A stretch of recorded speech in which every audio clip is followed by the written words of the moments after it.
Hello students, how are you? I hope you all are absolutely fine. Today in this video I am going to explain a very important topic from your writing section, that is diary entry. Okay, a diary entry is a short composition है that records the writer's thought, reactions and feeling about the activities which he or she has taken part during a particular day. किसी एक ख़ास दिन में जो भी reactions होते हैं, जो भी थॉट्स होती हैं, जो भी राइटर की फीलिंग्स होती हैं, है ना, वो सारी फीलिंग्स, सारी रिएक्शंस हमने पर्टिकुलर डायरी में रखता है. Okay students, this is a 5 marker question. Diary entry 5 marker question होती है ना, 5 मार्क्स की आती है. So what is, I will explain what is the correct format of diary entry, है ना, and what are the main features of a diary. See, a diary entry has the following features. It is written in informal and creative language. पहली चीज़ कि diary entry जो होती है वो creative language होती है और इनफॉर्मल वे में लिखी जाती है, थोड़ा पर्सनल, है ना. Diary entry needs to be personal touch but still follow the specific format. It is always written in the first person and in the past tense as it is a record. ये बहुत important point है बच्चों. Diary entry हमेशा first person में लिखी जाती है. Means जब भी राइटर लिखता है तो अपने आप को आई रेफ़र करके लिखता है. ओके, और हमेशा पास्ट टेंस में लिखी जाती है क्योंकि आप दिन भर के रिकॉर्ड को आप जब शाम को या रात में जब लिखते हो या किसी खास दिन के सारी एक्टिविटीज़ को, तो पास्ट टेंस में ही लिखी जाती है. Okay, third point, it usually starts with the day of the week, date and time, है ना. Usually at the end of the day or the top left corner. Okay, you know, all the things like day of the week, date or time, you know, they must be written on the left corner. This may be followed by a greeting similar to dear diary. और जब भी हम greet करते हैं तो वो dear diary से start करते हैं, है ना. The important events of the day are usually recounted in chronological order and using vivid descriptions where necessary. The entry may include the writer's states of mind, comment on the events, or a final comment about expectations in the future. And the last point is, it ends with the writer writing his or her first name. ये end होता है नाम के साथ. जो भी writer होता है, जो लिख रहा होता है डायरी ना, वो अपना नाम लिखता है. Let's see format and an example. Format of a diary. See, first of all the question. Imagine that you recently went to Rishikesh for 2 days. आप कल्पना करिए कि आप ऋषिकेश गए हैं 2 दिनों के लिए. You did river rafting with your cousins. वहाँ cousins के साथ, अपने cousins, आपने river rafting की, river rafting को enjoy किया.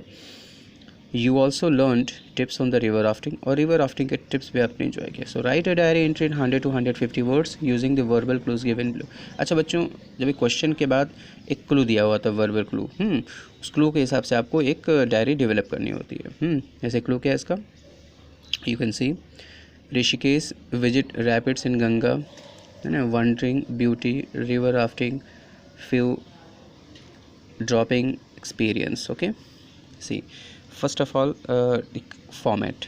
बच्चों, जब भी हम डायरी स्टार्ट करते हैं तो लेफ़्ट कॉर्नर में सबसे पहले आता है डे, है ना. First of all we have to write day and then it is followed by date. Okay, देखो डे एंड डेट ना, ये लेफ़्ट कॉर्नर पे पहले हम डे लिखेंगे, फिर डेट लिखेंगे.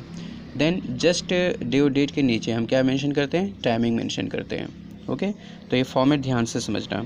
Day, date and then timing, और फिर यहाँ पे डियर डायरी. डियर डायरी से हम स्टार्ट करते हैं. डियर डायरी हमारा वो होता है, सैल्यूटेशन होता है एक तरह से. अब यहाँ पे देखो, जैसा भी हमने मेन फीचर्स में पढ़ाया था कि diary entry should be written in first person only. यहाँ पे देखो आई है, हमेशा आप आई मतलब आई के फॉर्म में ही आपको लिखना है ना. सेकेंड पर्सन यू या फिर थर्ड पर्सन ही, शी, दे, इन सब का यूज़ नहीं करना होता है. So let's start.